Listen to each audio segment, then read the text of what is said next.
সম্প্রতি OnePlus launch করেছে not C4 নামে নতুন একটা স্মার্টফোন।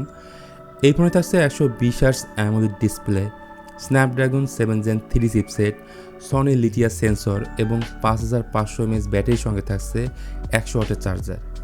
এই ফোন নিয়ে বিস্তারিত বলার আগে আপনি যদি এখনও চ্যানেলটা সাবস্ক্রাইব না করে থাকেন তাহলে জলদি সাবস্ক্রাইব করুন, কারণ এই ধরনের ভিডিও প্রতিনিয়ত আমাদের চ্যানেলে আপলোড করা হয়ে থাকে।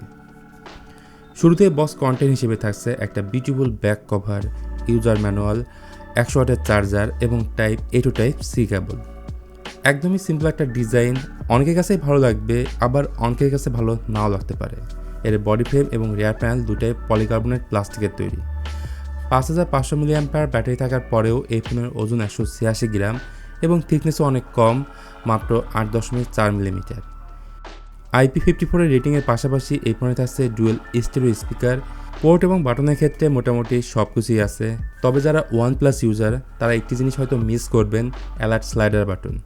সহজ কথায় বললে আমি অনেকটাই হতাশ হয়েছি।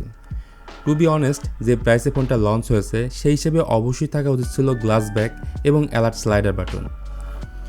এই ফোনের সামনের দিকে থাকছে 6.7 ইঞ্চির একটা ফুল HD প্লাস 120 হার্টজ রিফ্রেশ যুক্ত অ্যামোলেড ডিসপ্লে। এর স্ক্রিন টু বডি রেশিও 93.4%, যার ফলে একটা ফুল ভিউ বেজেললেস এক্সপিরিয়েন্স পাবেন এবং HDR10+ সাপোর্ট থাকছে।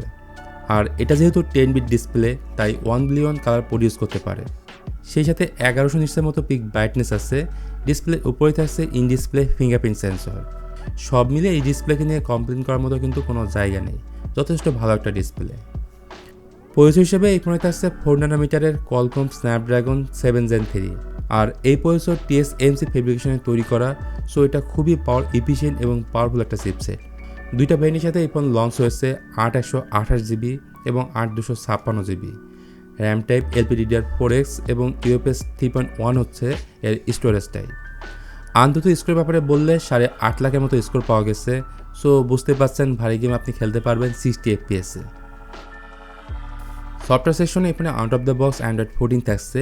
অবশ্যই অক্সিজেন OS 14-এর সাথে এই ফোনটা রান করবে। সেই সাথে 2 বছরের মেজর অ্যান্ড্রয়েড আপডেট এবং 3 বছরের সিকিউরিটি আপডেট থাকবে। যাই হোক, এই ফোনের রিয়ারে থাকছে ডুয়েল ক্যামেরা সেটআপ, যেখানে প্রাইমারি ক্যামেরা 50 মেগাপিক্সেলের, যেটা সনি লিথিয়া 600 সেন্সর উইথ OIS, এবং থাকছে 8 মেগাপিক্সেলের একটি আল্ট্রা ওয়াইড ক্যামেরা। কোনো আলতোপালতো ক্যামেরা এখানে দেওয়া হয়নি। আর সামনের দিকে থাকছে 16 মেগাপিক্সেলের একটি সেলফি ক্যামেরা, এবং এটা হলো সনির সেন্সর। তো প্রাইমারি ক্যামেরাতে যখন ছবি তুলবেন, ছবির কালার, অ্যাকুরেসি, শার্পনেস এগুলো কিন্তু ভালোই পাবেন।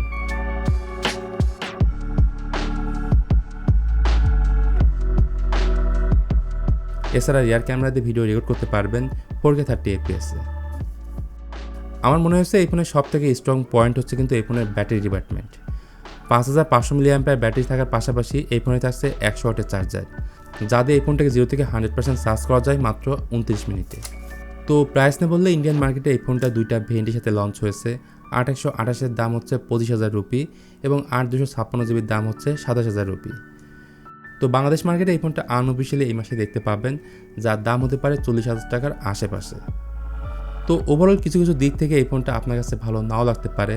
যেমন OnePlus-এর ফোনে আমরা কম বেশি সবাই জানি এতে থাকে অ্যালার্ট স্লাইডার বাটন, যেটা দেওয়া হয়নি। এই বাজেটের ফোনে অবশ্যই থাকা উচিত ছিল গ্লাস ব্যাক, যেখানে থাকছে প্লাস্টিক ব্যাগ। তো এইসব বিষয় যদি আপনি কনসিডার করতে পারেন তাহলে ডেফিনেটলি আমি বলবো OnePlus Nord C ফোনটা কিন্তু একটা পারফেক্ট ডিল হবে। তো এই ছিল আজকের ভিডিও OnePlus Nord C4-কে নিয়ে। ভিডিওটা আপনাদের কাছে কেমন লাগলো জানাতে পারেন কমেন্ট করে। ভালো লাগলে please hit the like button, share করতে পারেন আপনার বন্ধুদের সঙ্গে। তো আজকের মতো আমি মিথুন এখানে বিদায় নিচ্ছি। দেখা হবে নেক্সট টাইম নেক্সট কোনো ভিডিও নিয়ে। সে পর্যন্ত সবাই ভালো থাকবেন, সুস্থ থাকবেন। আল্লাহ হাফেজ।